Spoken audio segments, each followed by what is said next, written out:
दोस्तों कहते हैं कि जुबान में बड़ी ताकत होती है। अगर आप इससे अच्छा बोलो तो अच्छा होता है और अगर बुरा बोलो तो बुरा ही होता है। कभी कभी मजाक में कही बात भी सच हो जाती है और कभी कभी मजाक में कही बात उल्टा रिएक्ट भी कर देती है। आज दोस्तों मैं हूं सनी कपूर और इस वक्त आप देख रहे हैं बॉलीवुड छलक। बॉलीवुड छलक सबसे अलग। दोस्तों आज मैं आपको ऐसे ही किस्सा सुनाने जा रहा हूं जहां रेखा ने एक मजाक किया जितेंद्र के साथ और श्रीदेवी स्टार बन गई। कैसे, ये किस्सा सुनिए। हुआ ये कि जितेंद्र साहब और रेखा साउथ में शूटिंग कर रहे थे। ये तो आपको पता ही है कि जितेंद्र साहब एक वक्त ऐसा था जब साउथ की फिल्में ज्यादा करते थे, तो वो वहां शूटिंग कर रहे थे और फुर्सत के टाइम पे रेखा, जितेंद्र और राघवेंद्र राव, डायरेक्टर राघवेंद्र राव, एक फिल्म देख रहे थे तेलुगु। उस समय राघवेंद्र राव एक फिल्म है वहां की, इसका रीमेक बनाना चाहते थे हिंदी में, हिम्मत वाला। वहां की जो साउथ की जो फिल्म थी जिसका रीमेक राघवेंद्र राव बनाना चाहते थे हिंदी में, हिम्मत वाला नाम से, उसमें जया प्रदा हीरोइन थी।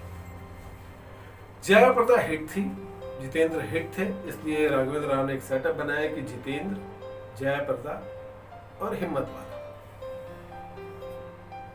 लेकिन हुआ ये कि एक शाम जब जितेंद्र, रेखा और राघवेंद्र राव फुर्सत में शूटिंग वूटिंग के बाद टीवी देख रहे थे, वहां पर श्रीदेवी की फिल्म चल रही थी। श्रीदेवी उस समय हिंदी में एक फिल्म कर चुकी थी, 16वां सावन, अमोल पालेकर के साथ, जो फ्लॉप हो चुकी थी। और हिंदी से निराश होकर श्रीदेवी वापस साउथ चली गई थी।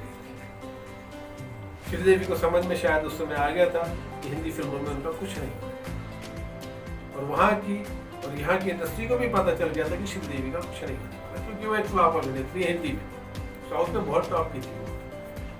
तो उस समय एक फिल्म चल रही थी टीवी पर जिसमें श्रीदेवी हीरोइन थी। तब रेखा जी ने जितेंद्र की खिंचाई करते हुए कहा कि जितेंद्र तू इसके साथ पिक्चर कर, ये बहुत अच्छी एक्टिंग, तू कर, इसके साथ तेरे को काम करना चाहिए। मजाक कर रही थी।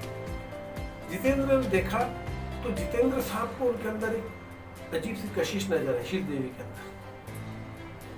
तो मजाक मजाक में जितेंद्र ने भी कह दिया ठीक है, तो कहती है तो मैं इसके साथ पिक्चर कर लेता हूँ। राघवेंद्र राव भी वही थे, वो जो फिल्म बनाना चाहते थे जितेंद्र और जया प्रदा को लेके, उनके दिमाग में आया कि क्यों ना मैं जितेंद्र और श्रीदेवी को लेके हिम्मत वाला बना, क्योंकि भले ही श्रीदेवी हिंदी फिल्मों में फ्लॉप हो चुकी लेकिन साउथ में हिट। तो राघवेंद्र राव श्रीदेवी के टैलेंट को पहचानते थे और कहीं ना कहीं राघवेंद्र राव को विश्वास था कि अगर श्रीदेवी को हिंदी फिल्मों में प्रॉपर ब्रेक मिल जाए तो श्रीदेवी हिंदी फिल्मों में स्टार बन जाएंगे। लेकिन वो कह नहीं पा रहे थे क्योंकि जितेंद्र स्टार थे। अगर वो कहेंगे कि भाई मैं आपके साथ श्रीदेवी को लेना चाहता हूँ, तो जितेंद्र बोलेंगे कहाँ फ्लॉप हीरोइन को ले रहे हैं यार, वो अमोल पालेकर के साथ एक पिक्चर कर चुकी है, मैं नहीं करूँगा, शायद मना कर दे। ये राघवेंद्र राव के दिमाग में चला था। लेकिन जब जितेंद्र साहब ने खुद कहा कि चलो यार श्रीदेवी को हीरो ले लो, रेखा भी बहुत जीत कर रही है, चलो ले लो, इसी के साथ काम करते हैं, तो राघवेंद्र राव खुश हो गए। और इस तरह रेखा की मजाक की वजह से फिल्म हिम्मत वाला में जया प्रदा की जगह श्रीदेवी को लिया गया और श्रीदेवी हिंदी फिल्मों की स्टार। तो कहा सही जाता है दोस्तों कि कभी कभी मजाक में भी किसी का करियर बन जाता है और कभी कभी मजाक में किसी का करियर तबाह भी होता है। तो हमेशा मजाक ऐसा करना चाहिए दोस्तों जहां लोगों का फायदा, अपना फायदा हो। ऐसा मजाक कभी नहीं करना चाहिए या सबका नुकसान। तो ये रेखा का एक मजाक था जितेंद्र के साथ कि इसके साथ काम कर रही, इसके साथ काम कर रही है, श्रीदेवी बहुत अच्छी आदमी है, जिसे जितेंद्र ने सीरियस ले लिया, राघवेंद्र राव ने सीरियस ले लिया और एक बार एक फ्लॉप हीरोइन की एंट्री वापस हिंदी फिल्मों में हुई और उसके बाद श्रीदेवी दुनिया पर छा गई। तो इस तरह हिम्मत वाला में श्रीदेवी को काम मिला रेखा की वजह से। तो एक तरह से अगर ये कहा जाए कि श्रीदेवी जो सुपरस्टार बनी है इंडिया की, उसमें कहीं ना कहीं रेखा का मजाक था, रेखा का हाथ था। तो गलत नहीं होगा दोस्तों अगर इस तरह कहा जाए।